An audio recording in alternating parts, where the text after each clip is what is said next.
Bonjour à tous, c'est GLG et je vous souhaite la bienvenue dans cette nouvelle vidéo. Aujourd'hui, on va parler de la nouvelle caméra Insta360 Link 2.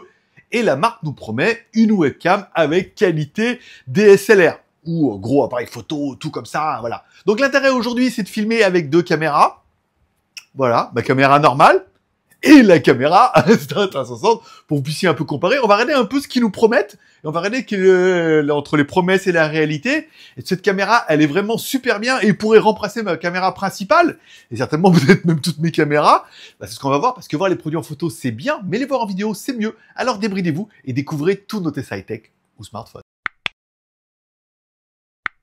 Allez, commençons tout de suite par le contenu de la boîte. Dans la boîte, on a bien notre caméra. C'est bien un câble USB type C vers USB type C, un adaptateur USB type C vers USB A, si jamais t'as encore une ancienne connectique, t'as pas les nouvelles, ok, et un support magnétique pour pouvoir mettre directement sur ton écran, pour pouvoir mettre la caméra, pour savoir qu'elle est aimantée et tout, mais c'est plutôt pratique. Et parlons un petit peu de la taille de la caméra, 71 par 58 par 38. Alors, elle est assez longue, c'est assez étonnant et tout. Alors, le poids de la caméra, 101 grammes sans le support et 166 grammes avec son support magnétique en métal. Bon, parlons un peu du capteur. Un capteur de 1/2 pouces, un des plus gros capteurs qu'on puisse avoir dans une webcam. La résolution maximale, 4K 30 fps, à savoir que ils ont fait une mise à jour du logiciel. Alors, il y en a beaucoup de résolution et de FPS, mais le maximum, c'est 4K 30 fps. On a remarqué que c'est un gimbal 2 axes, c'est-à-dire qu'elle est motorisée et tout, à l'horizontale et à la verticale, on verra. Et on a également un suivi et un cadrage automatique, avec bien évidemment de l'intelligence artificielle, pour pouvoir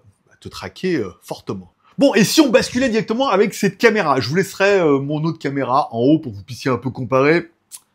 Je vais pas dire ne comparons pas ce qui est pas comparable. On n'est pas du tout dans le même budget. Voilà. Bon, alors cette caméra nous promet de la 4K 30 fps, ultra fluide et tout. Moi, j'ai un retour sur mon ordinateur et tout. Bon, faut bien avouer que 4K 30 fps, c'est pas mal. On n'a pas besoin de 60 fps. Encore une fois, si t'es pas en mode sport, c'est pour de l'intérieur. On va dire que pour l'instant, promesse est tenue. La caméra nous propose également des micros. Donc là, actuellement, vous allez entendre l'audio avec cette caméra. Encore une fois, ne comparons pas à ce qui est pas comparable. Ce micro que j'ai là vaut le prix de la caméra, à lui tout seul. Donc forcément, on a un son qui est pas mal. On nous annonce de la réduction de bruit. Ou alors, si vous êtes dans un environnement où il y a du monde, vous pouvez faire de la réduction de voix autour de vous. Voilà. Il y a pas mal de modes IA. Bon, je pense pas que ça soit le leitmotiv. Mais quand j'ai fait mes essais comme ça, par exemple, vous voyez, je me tourne ici et je me tourne là et je parle pas éventuellement derrière. J'ai vu que le son était pas mal. Bon, on nous annonce également des performances en basse lumière. Donc, ce qu'on va faire, on va éteindre un petit peu tous ces parapluies un par un. Ok, là, je viens d'en enlever un. Ok. Tu l'auras vu, donc je viens d'enlever un deuxième. Là, je viens d'enlever, alors il reste plus que la lumière du jour et un petit peu de setup derrière, à savoir qu'on peut éventuellement enlever celle-là et tout. Ah, et quelque part, ça donne un petit côté très sympa, que personnellement, j'aime beaucoup. Je vais rallumer quand même. Mais comme ça, j'aime bien. Bon, cette caméra nous promet également, je sais plus quelle caméra regarder, nous promet également un cadrage automatique. Alors, vous avez plusieurs solutions. Soit vous allez appuyer sur la caméra, il y a un petit capteur devant et vous la voir. Soit vous levez la main comme ça. Encore une fois, voilà, là, elle vient de cliquer, elle vient de clignoter 3 fois. Et là, normalement, on doit avoir un tracking intelligent, à savoir que vous allez pouvoir choisir un peu le mode de configuration en disant, soit tu me suis automatiquement comme ça, normal.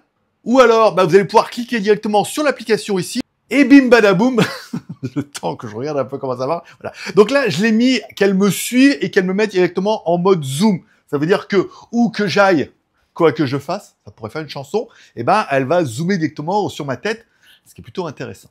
Ou alors, autre mode, on met en mi-corps.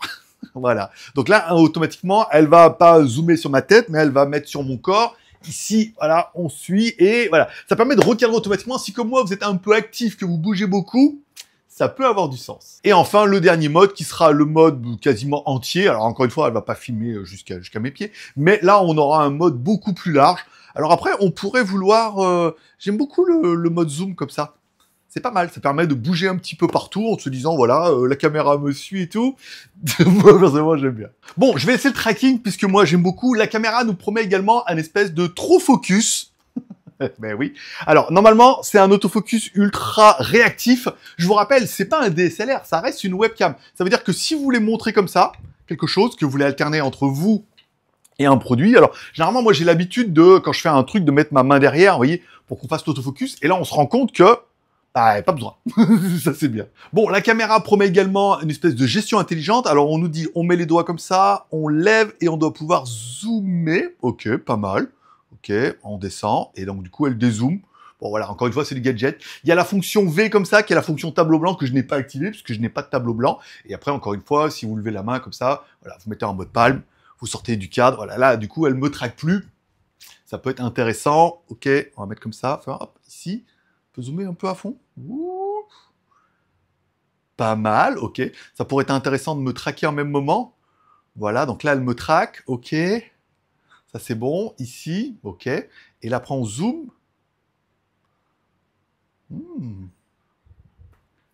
Eh ouais, au-dessus, c'est le soleil.